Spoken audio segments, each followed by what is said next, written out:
Cord.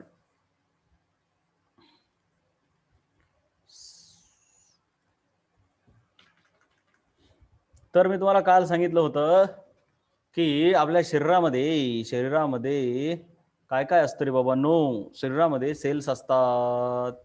दोन प्रकारच्या cells असतात, सोमॅटिक सेल्स आणि जर्म सेल्स.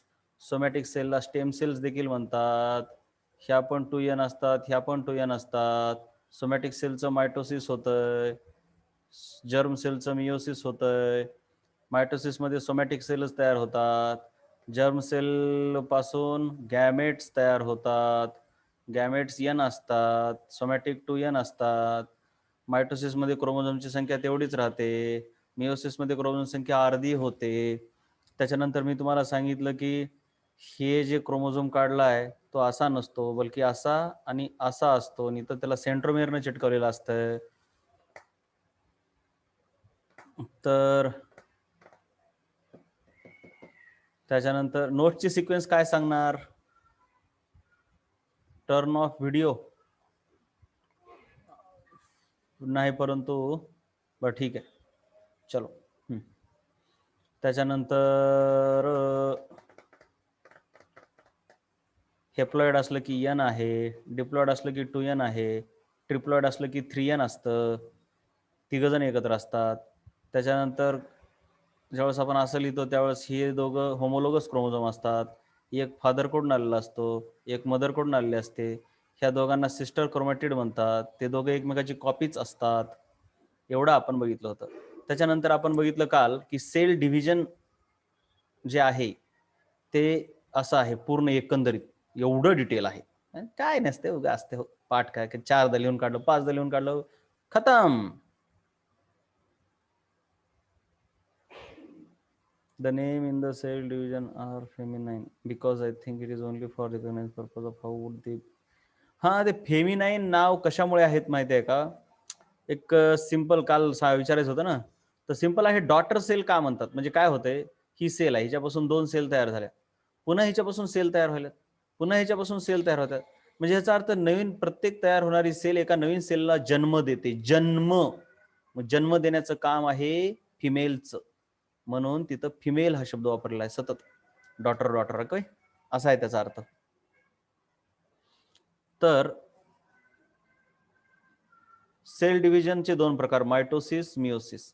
मायटोसिसचे 4 टप्पे आहेत: prophase, metaphase, anaphase, telophase. Prophase, metaphase, anaphase, telophase.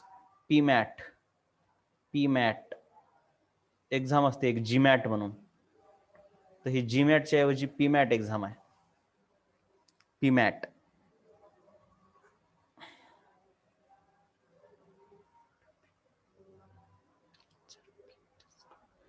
त्याच्यानंतर नेक्स्ट बघा, मियोसिसचे 2 प्रकार, मियोसिस 1 आणि दुसरा प्रकार आहे मियोसिस 2.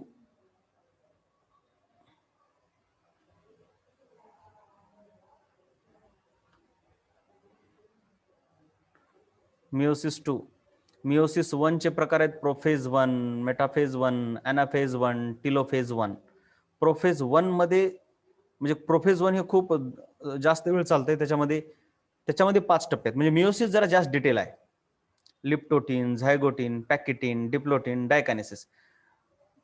म्हणजे डोक्याला ताप घ्यायची काही गरज नाही बघा. सेल डिव्हिजनचे 2 प्रकार, 2 टप्पे नाही, 2 प्रकार. एक आहे मायटोसिस, दुसरा आहे meiosis.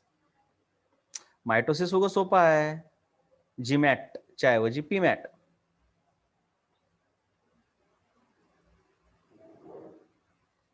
Prophase, metaphase, anaphase, telophase. मियोसिसचे 2 प्रकार आहेत, ते जरा जास्त डिटेल आहे. मियोसिस मध्ये मियोसिस 1 आणि मियोसिस 2 आहे. मियोसिस 2 म्हणजे काय नाही, मायटोसिस सारखं असते. मियोसिस 1 मात्र डिटेल आहे. सेम मियोसिस 1 ला पण 4 टप्पे, मियोसिस 2 ला पण 4 टप्पे, सेम टप्पे. Prophase, metaphase, anaphase, telophase. Prophase, metaphase, anaphase आणि हे टिलोफेज. परंतु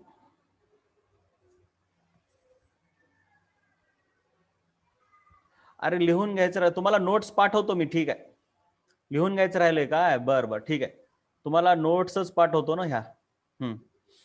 सो मेटाफेज 1 ह्यांच्या प्रिंटेड नोट्स पाठवल्या का रे मी ह्या चॅप्टरच्या लाईव्ह प्रोसेसेसच्या?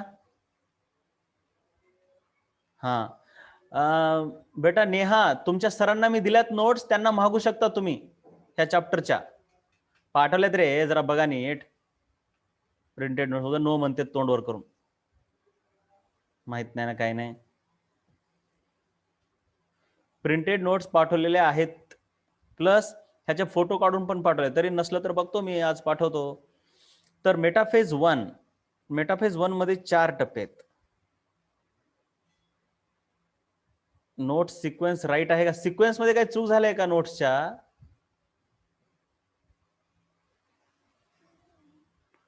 मेटाफेज 1 मध्ये 4 टप्पे आहेत. प्रोफेज 1 मियोसिस 1 मध्ये 4 टप्पे आहेत बरं काय. मियोसिस 1 मध्ये प्रोफेज 1, मेटाफेज 1, एनाफेज 1, टिलोफेज 1. आणि प्रोफेज 1 मध्ये पुन्हा 5 टप्पे आहेत. हे जरा जास्त कॉम्प्लिकेटेड आहे, ठीक आहे ना. एल झडपी डीडी, हे बघा, हे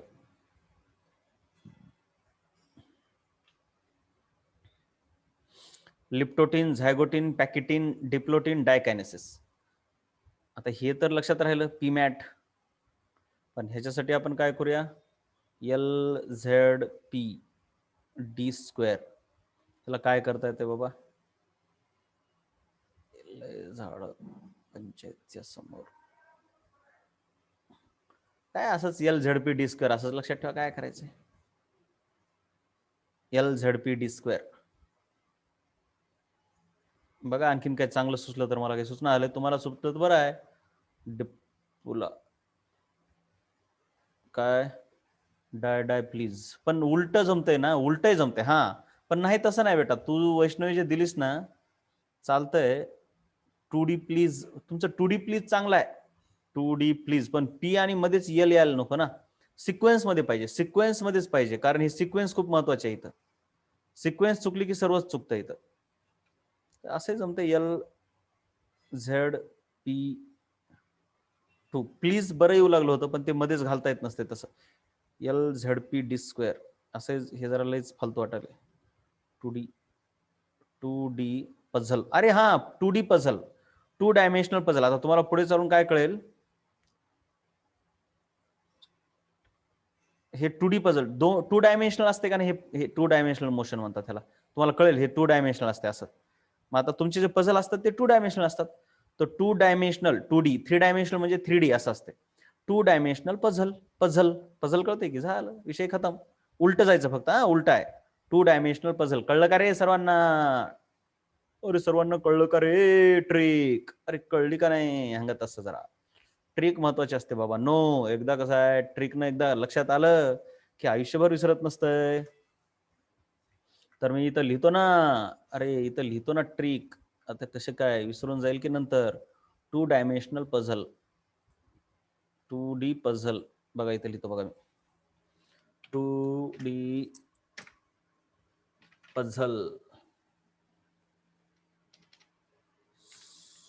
पझल, 2D पझल ट्रिक.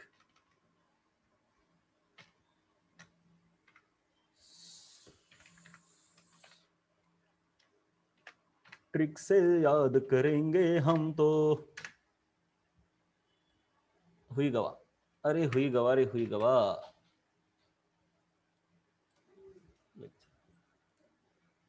हाँ बोल.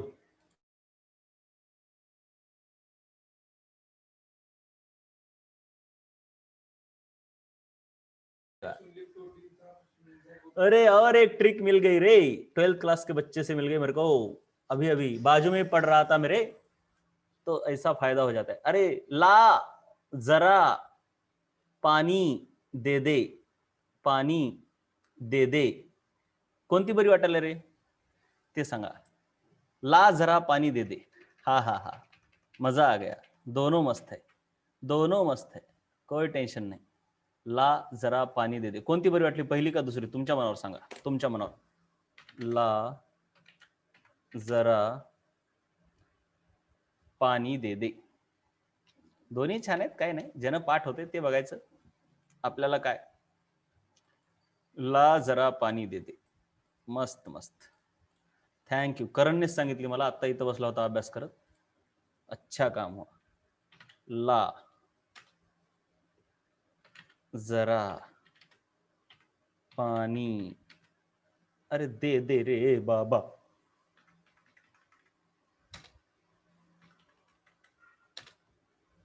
दे दे, ला जरा पाणी दे दे. ला जरा पाणी दे दे.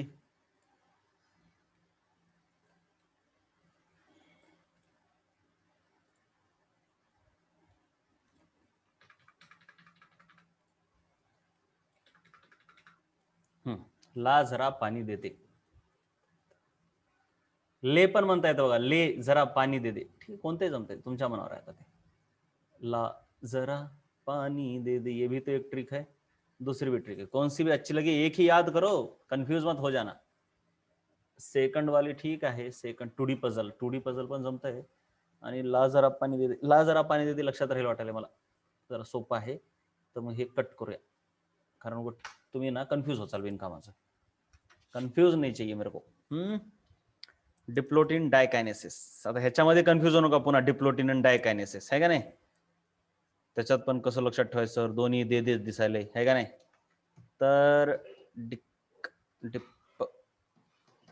डायकायनेसिस, सायटोकायनेसिस. आता कायनेसिस म्हणजे कसं असतंय, कायनेसिस म्हणजे तुटणे, दे दो पण जमणार, सर्व तेच आहे. कायनेसिस म्हणजे तुटणे, जिथं न्यूक्लियस तुटतो ती शेवटची स्टेप असते कायनेसिस.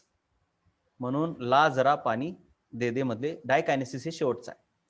चला मग हे झालं पाठ. आता काय आहे, आता ह्याच्यामध्ये काय राहिले वाटतंय, काय बी नाही, पाठ झालं, आता संपला विषय, पुढे चलूया. आता आपण अगोदर मायटोसिस बघूया रे.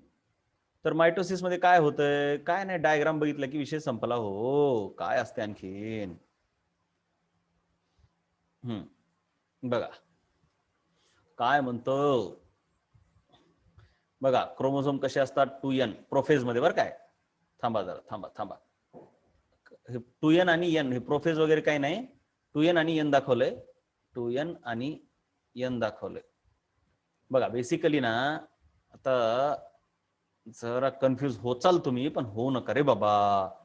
खरं तर हो का, ही एक जोडी मदर फादर ही. आता हे काय केल्या, ह्या जोडीनं आपापली कॉपी बनवली. इथं काय होते, एका जोडीमध्ये 2 क्रोमोझोम होते का नाही, 2. आता ह्या जोडीत 4 क्रोमोझोम झाले. तुम्ही क्रोमोझोम नाही, ऍक्च्युली क्रोमोझोम तर ह्या पूर्णलाच क्रोमोझोम म्हणत असते, पण 4 क्रोमॅटिड फायबर झाले. म्हणून थोड्या वेळासाठी 2n ते 4n होते असं समजा तुम्ही, कारण आता त्याचे 2 सेल डिव्हिजन झाल्यावर इकडे 2 जाणार आहेत. सो क्रोमोझोम अगोदर आधी असा 2n असतो, क्रोमॅटिड म्हणतात त्याला, शाबाश. त्याचे आता सेल डिव्हिजन करण्यासाठी त्यानं 4n म्हणजे स्वतःच्या कॉप्या करून घेतल्या, तर 2n ते 4n झाली कॉपी केल्यामुळे. मग आता प्रोफेज मध्ये काय होते बघा, अरे प्रोफेज मध्ये काय होतं रे, हे बघा प्रोफेज मध्ये काहीच नाही. हे जे न्यूक्लियसची मेम्ब्रेन आहे ती हळूहळू डिझॉल्व्ह होते. हे सेंट्रिओल आहेत, इथंच असतात. त्याच्यानंतर मेटाफेज मध्ये काय होते, हे जे क्रोमोझोम आहेत ते बरोबर इथं येऊन थांबतात इक्वेटोरियल पोझिशनला. तसं तर आता हे दाखवताना इक्वेटोर नाही वाटत तुम्हाला, पण जर आता दाखवतो, ही ऍक्च्युली सेल कशी असणार माहितीये का. आता हे दाखवताना उभी दाखवल्या, पण अशी पण दाखवता येते. हे बघा, जर सेंट्रिओल समजा इथं गेला तर सर्व क्रोमोझोम तुम्हाला असे दिसतात. मग पृथ्वीचा हा इक्वेटर असतो का नाही, विषुवृत्त, म्हणून इक्वेटोरियल पोझिशनवर क्रोमोझोम सर्व अरेंज झालेले सरळ दिसतात एकदम शांतपणे, आणि त्याला मेटाफेज असं म्हणतात. मेटाफेज. आणि सेंट्रल असे वर गेले असतात. आता ह्याच सेलला काय केलंय सरांनी, तर आपण डायग्राम मध्ये काय केलेलं आहे, असं फिरवून दाखवलेलं आहे, बाकी काही नाही. ठीक आहे ना. मग इक्वेटोरियल पोझिशनला क्रोमोझोम कुठे असतात म्हटलं की मेटाफेज मध्ये असतात. हे वाक्य असं पाठ असलं पाहिजे, पाठ. हे खूप वेळेस एमसीक्यू विचारतात, इव्हन नीट मध्ये देखील विचारतात. Chromosomes are arranged at equatorial position in which of the phase? Metaphase. ठीक आहे. मग त्याच्यानंतर अॅनाफेज मध्ये काय होतंय? हा यस, स्पिंडल फायबर पण कनेक्ट होतात. बघा ना, स्पिंडल फायबर पण कनेक्ट झालेत. न्यूक्लिअर मेम्ब्रेन तर पूर्ण गेली, न्यूक्लिअर मेम्ब्रेन तर इथंच हळूहळू जायला सुरू झाली. मेटाफेज मध्ये न्यूक्लिअर मेम्ब्रेन पण कंप्लीट गायब झाले, हे पण महत्वाचं आहे, ते पण विचारतात. आणि स्पिंडल फायबर देखील कनेक्ट झाले. खूप महत्वाच्या गोष्टी झालेल्या आहेत मेटाफेज मध्ये. एक, न्यूक्लिअर मेम्ब्रेन पूर्ण गायब, इक्वेटोरियल पोझिशनवर क्रोमोझोम, आणि त्याच्यानंतर स्पिंडल फायबर क्रोमोझोमला कनेक्ट झालेत. अॅनाफेज मध्ये सिस्टर क्रोमॅटिड एकमेकापासून तुटले. टूट जाता है, टूट जाता है, टूट जाता है. पण तुम्हाला बऱ्याच बुक्स मध्ये ही डायग्राम अशीही दिसेल. मुद्दाम अशी काढली आहे, कारण हे बघा, हे असं आहे ना, तर ते असंच ओढल्यावर असं आहे. पण मी तुम्हाला दाखवलं ना व्हिडिओमध्ये कसं दाखवतात, हे अशी दाखवतात डायग्राम. म्हणजे अशाच्या ऐवजी हे असे क्रोमोझोम हे ओढल्यामुळे तसे होते. बरोबर का रे? कळलं का ते कशा होतात तसे? उलटे का होतात कळलं का? कालचं आठवलं का नाही? आठवलं असेल तर यस म्हणा रे बाबा. ठीक आहे. मग स्पिंडल फायबर इथं हळूहळू हळूहळू हळू कॉन्ट्रॅक्ट होतात, हळूहळू हळू जवळ येतात, जवळ येतात, जवळ येतात, जवळ येतात, जवळ येतात. आणि शेवटी टिलोफेज मध्ये इकडे गेलेल्या क्रोमोझोमच्या भोवती असा एक न्यूक्लियस तयार होतो, इकडे गेलेल्या विषयी एक न्यूक्लियस तयार होतो. हे बघा, न्यूक्लियस तयार झाला, स्पिंडल फायबर निघून गेले, आणि क्रोमोझोम जे की अगोदर असे पॅक होऊन बसले होते, एवढे एवढे असे पॅक होऊन बसले होते, एवढंसाच क्रोमोझोम दिसला काय की असं पॅक होऊन बसलाय पूर्ण, गोळा गोळा गोळा गोळा. आता ते रिलॅक्स होतं आणि पूर्ण अशी मोठी दोरी तयार होते त्याची. बघा, अशा मोठ्या मोठ्या दोऱ्या तयार झाल्या. म्हणजे आता इकडं पण 2n क्रोमोझोम, इकडं पण 2n. थोड्या वेळासाठी 4n झाले होते, मग अर्धे एका सेलमध्ये गेले, अर्धे एका सेलमध्ये गेले, पुन्हा 2n झाले. अशा प्रकारे prophase, metaphase, anaphase, telophase, prophase, metaphase, anaphase, telophase, PMAT. ठीक आहे. प्रोफेज मध्ये न्यूक्लियस डिझॉल्व्ह व्हायला सुरू होतो आणि सेंट्रिओल्स जातात पोलार साईडला. पोलार साईड का म्हटलं हे एक महत्वाचं आहे. अरे बाबा, इथं काय केलंय, आडव्या काढल्यात सेल, त्याच्याऐवजी सेल जर अशी उभी काढली, आता आडवी काय आणि उभी काय, तर सेंट्रिओल इथं गेले असं म्हणायचं. आणि हे बघा, इथं म्हणजे हे इक्वेटोर झालं, सेल्स इक्वेटोर विषुवृत्त, आणि हे उत्तर ध्रुव आणि दक्षिण ध्रुव पृथ्वीचं असतो का नाही तसं. So centrioles migrate to the polar positions. Nuclear membrane completely dissolves in the metaphase. Chromosomes arrange on equatorial position. Polar nuclei वेगळं, ते वेगळं बेटा, ते वेगळंच, त्याचा काही संबंध नाही. त्याच्यानंतर chromosomes arrange on equatorial position. त्याच्यानंतर spindle fibre attach to the chromosome. आणि अनाफेज मध्ये काय म्हणणार आपण? Sister chromatid get separated from each other, आणि टिलोफेज मध्ये new nucleus gets formed around the chromatin fibres, and chromosome get relax होणे म्हणजे अनकॉइल होणे टू फॉर्म क्रोमॅटिन फायबर्स. बात खत्म हो गई आपकी मेटाफेज की. चलिए आगे. तर मायटोसिस मध्ये काय काय आहे सर्व बघूया आपण. बेसिकली मायटोसिस मध्ये दोन गोष्टी होतात. अगोदर न्यूक्लियस तुटतो, म्हणजे न्यूक्लियसचं डिव्हिजन होतंय, आणि नंतर सेलचं डिव्हिजन होतंय. बघा जरा, आधी काय होतं, आधी असं होती सेल, त्याच्यामध्ये होता न्यूक्लियस. पहिल्यांदा न्यूक्लियस डिझॉल्व्ह झाला, आणि इकडं काही क्रोमोझोम गेले, इकडं काही क्रोमोझोम गेले, आणि इथं असे सेल तयार झाले. ठीक आहे, जरा व्यवस्थित हे बघा, टिलोफेज मध्ये आपण असं बघितलं ना हे. पण अगोदर काय झालं, न्यूक्लियस तुटले, दोन न्यूक्लियस झाले, आणि नंतर मग ह्या सेल इथून तुटतात अशा, इथे एक न्यूक्लियस, इथे एक न्यूक्लियस. म्हणजे अगोदर न्यूक्लियस तुटतो, त्याला कार्योकायनेसिस म्हणतात. नंतर सेल डिव्हिजन होतंय, त्याला सायटोकायनेसिस म्हणतात, सायटोप्लाझमचं डिव्हिजन. सो मायटोसिस मध्ये दोन टप्पे आहेत, कार्योकायनेसिस, सायटोकायनेसिस. कार्योकायनेसिसचेच हे खरे टप्पे आहेत, prophase, metaphase, anaphase, telophase. Prophase, metaphase, anaphase, telophase, हेच महत्वाचं आहे हो. सायटोकायनेसिस म्हणजे काय असते? काही नसते बघ, हे असं तयार झालंय ना, हे असं, हे इथं इथं एक न्यूक्लियस, इथं एक न्यूक्लियस. हे कार्योकायनेस. त्यानंतर सायटोकायनेस म्हणजे काहीच नाही. सायटोकायनेस मध्ये उग इथून तुटणे बस, बाकी काही नाही बघा, उग्ग टाइमपास आहे थोडासा. तर कॅरिओकायनेसिस, त्याच्यामध्ये पहिल्यांदा प्रोफेज. प्रोफेज मध्ये काय काय होतंय? Condensation of the chromatin fibre. Prophase मध्ये काय होतंय की बाबा हे जे इथं असे वाकडे तिकडे असे पडलेले क्रोमोझोम असतात त्याचं कंडेन्सेशन होतंय, त्यांचं कंडेन्सेशन होतंय आणि असे छोटे बनतात, ते छोटे बनतात, कंडेन्सेशन होतंय, कॉइलिंग होते. त्याच्यानंतर ते शॉर्ट छोटे बनतात आणि थिक बनतात.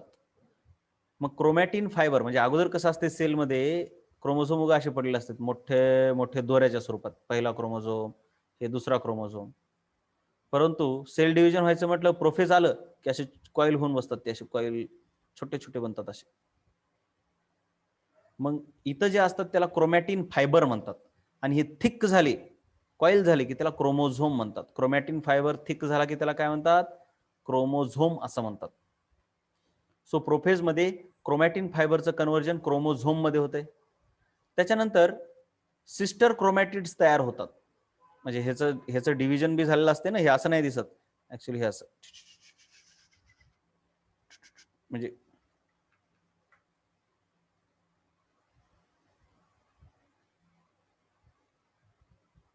हे बघा असं दिसतंय.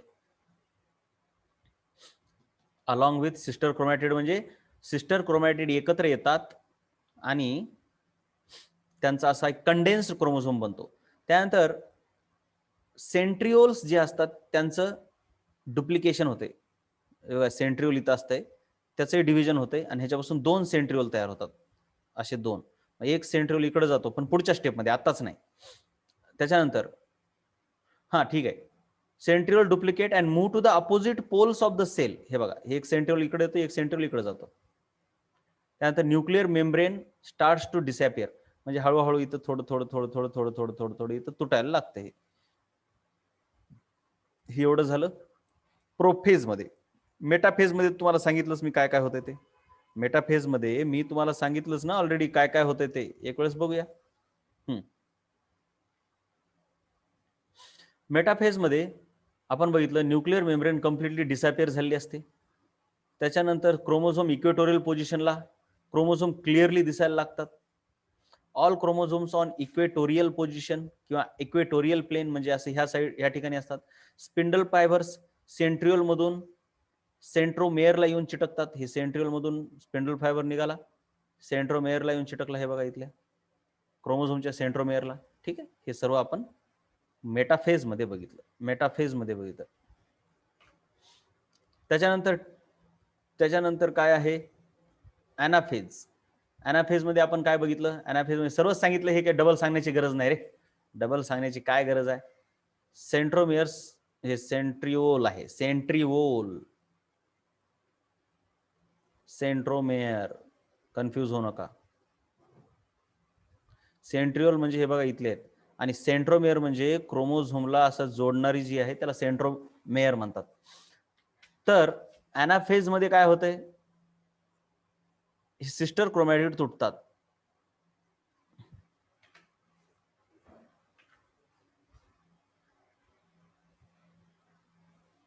आणि असे ओढले जातात.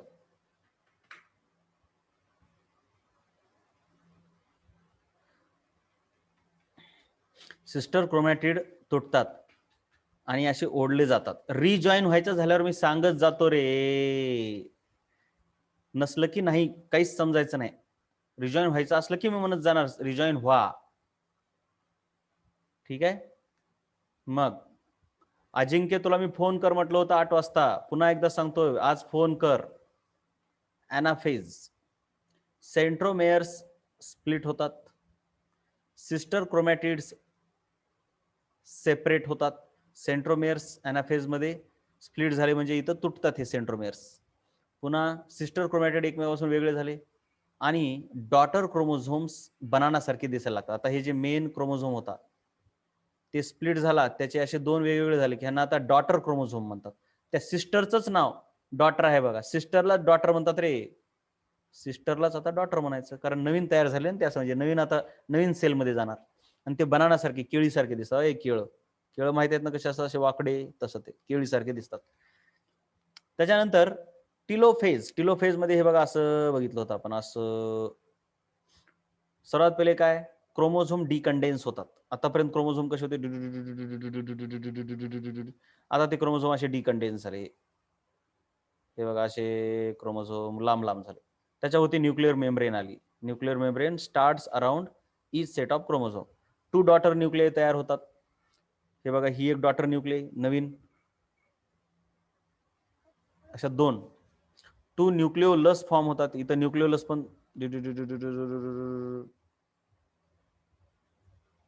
त्याच्यानंतर पुन्हा इथं त्यानंतर 2 न्यूक्लिओलस फॉर्म होतात. स्पिंडल फायबर डिसॅपेअर होतात. हे स्पिंडल फायबर जे होते वरून आलेले ते झाले डिसॅपेअर. त्यानंतर सायटोकायनेसिस. सायटोकायनेसिस सर्वात पहिले a notch is formed at the equatorial plane of the cell and that deepens. ही नॉच म्हणजे हे बघा हे असा खड्डा तयार होतो, ह्याला नॉच म्हणतात. ती नॉच आणखीन डीप होते अशी अशी, आणि शेवटी हे बघा अशी, आणि एकमेकापासून दूर होऊन जातात. अशा 2 नवीन सेल आपल्याला भेटतात. अरे रे रे, किती मस्त, किती मस्त टाइमपास, किती मस्त टाइमपास. फक्त प्लांट मध्ये काय होतंय, प्लांट मध्ये जरा वेगळं होतंय. प्लांट मध्ये असं होण्याच्या ऐवजी प्लांट मध्ये कसं असतं हे बघा असं, अशा 2 सेल झाल्या, इथे एक न्यूक्लियस, इथे, आणि त्यांना सेल वॉल असते ना अशी वरून, त्यांच्यामध्ये फक्त काय होतं, इथे एक अशी सेल वॉल तयार होते. सेल प्लेट म्हणतात तिला. ही अशी सेल प्लेट तयार होते. Cell plate is formed. झालं बिटवीन द सेल्स. अरे नॉच म्हणजे सांगितलं की खड्डा म्हणून. हे काय खड्डा बघा, हे खड्डा तयार झाल्याला नॉच म्हणतात. आधी कशी होती सेल, अशी होती आहे का नाही, मग थोडीशी अशी झाली ना, हे डुटुक डुजुक, मग हे खड्डा दिसायला का, ह्याला नॉच म्हणतात. नॉच. चलो आगे चले. आता मिओसिस. बाबा बाबा बाबा, मिओसिस आरामात पाहावं लागतं, अति जास्त कामाचं आहे. मायटोसिस उग सटर होतं, मिओसिस अति कामाचं आहे. ठीक आहे, ओके. चलो चलो, तोपर्यंत तुम्ही काय करा बाळांनो, हे जरा लिहून घ्या. म्हणजे कसं होईल, डायरेक्ट मिओसिस मायटोसिस दोन्ही एकदाच म्हणल्यावर तुमचं डोकं पागल होऊन जाईल. आता सध्या फक्त काय करा, ह्या डायग्राम काढा आरामात.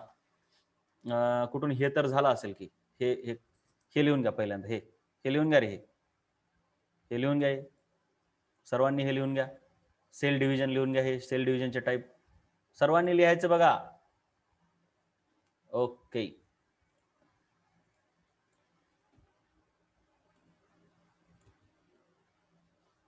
मग नंतर मी लगेच पुढचं शिकवतो. रोल नंबर मी टाकायला सांगितले, आगाऊपणा करू नका म्हणून प्रत्येक वेळेस सांगितलंय. रोल नंबरच्या पुढे फालतू कामं नाही पाहिजेत. रोल नंबरच्या पुढे फालतू काहीच नाही पाहिजे तुमचं. 100 वेळेस सांगितलंय.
पंधरा रोल नंबर कुणाचा आहे रे बाळा?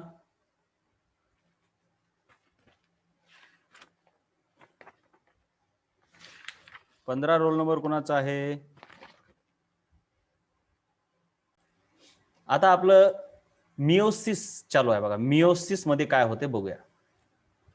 मियोसिस मध्ये बेसिकली 2 टप्पे आहेत. मियोसिस मध्ये बेसिकली 2 टप्पे आहेत, ते म्हणजे मियोसिस 1 आणि मियोसिस 2. मियोसिस मध्ये 2 टप्पे आहेत, ते म्हणजे काय? मियोसिस 1 आणि मियोसिस 2. मियोसिस 2 काहीच नसतं, तर मायटोसिस सारखंच असतं. म्हणजे हे उगं टाइमपास आहे, ह्याचं काही नाही बघा, ह्याचं काही नाही, मायटोसिस सारखं असतं. मियोसिस हे मायटोसिस सारखंच असतं, काहीही नाही, काहीही नाही. मियोसिस हे मायटोसिस सारखंच असतं. पण meiosis 1, meiosis 2 is just like mitosis. परंतु मियोसिस 1 मात्र खतरनाक असते. मियोसिस 1 मध्ये एकूण 4 टप्पे आहेत. Prophase 1, metaphase 1, anaphase 1, telophase 1. पण या प्रोफेज 1 चेच 5 टप्पे आहेत. ला जरा पाणी दे दे, ला जरा पाणी दे दे. तर त्याच्यामधलं आहे पहिलं लिप्टोटीन. आता नीट लक्ष द्या, मी जरा इथं डिटेल मध्ये काढलं. ही आहे बघा बाहेरची सेल मेम्ब्रेन, सेल मेम्ब्रेन, आणि हे आहे न्यूक्लियस, हे आहे न्यूक्लियस, हे आहे न्यूक्लियस, न्यूक्लियस. ठीक आहे. तर बघा, तर मी तुम्हाला नोट्स पाठवतो नंतर, लक्षात घ्या. मीटिंग ज्यावेळेस एंड होत असते पुन्हा रिजॉइन करून लिहित बसायचंय. ठीक आहे, रिजॉइन करून लिहायचंय, रिजॉइन करून मी शिकवणार नाही, लिहायचंय. तर हे एक क्रोमोझोम आणि हा दुसरा क्रोमोझोम, आणि ही क्रोमोझोमची जोडी. आता इथं खूप कामाचं आहे बरं का हे सर्व. ह्याला आपण जोडीला काय म्हणतो सांगा बरं? Homologous chromosomes. जोडीतला एक कुणाचा असतो? सॉरी, जोडीतला एक कुणाचा असतो? फादर. एक असतो मदर. आणि फादरचे पण हे 2 दिसायलेत तुम्हाला धागे. फादरचे हे जे 2 धागे दिसायलेत त्याला काय म्हणतात रे सांगा बरं? त्या 2 धाग्यांना काय म्हणतात? फादरच्या क्रोमोझोमचे 2 भाग आहेत, त्याला काय म्हणतात? Sister chromatids. काय म्हणतात? Sister chromatids. इथपर्यंत झालं. मग सर्वात पहिले प्रोफेज 1 मधल्या लिप्टोटेन मध्ये फक्त क्रोमोझोम कंडेन्स होऊन अरेंज होतात. कंडेन्स होणे म्हणजे गोळा गोळा होऊन एकत्र येतात. त्यानंतर झायगोटीन मध्ये काय होतंय? Homologous chromosome pair up. Homologous chromosome जरा जास्त जवळ एकमेकाला येऊन चिटकतात. मुद्दाम काढले बघा, इथं थोडे दूर दूर आहेत, इथं कसे चिटकलेत.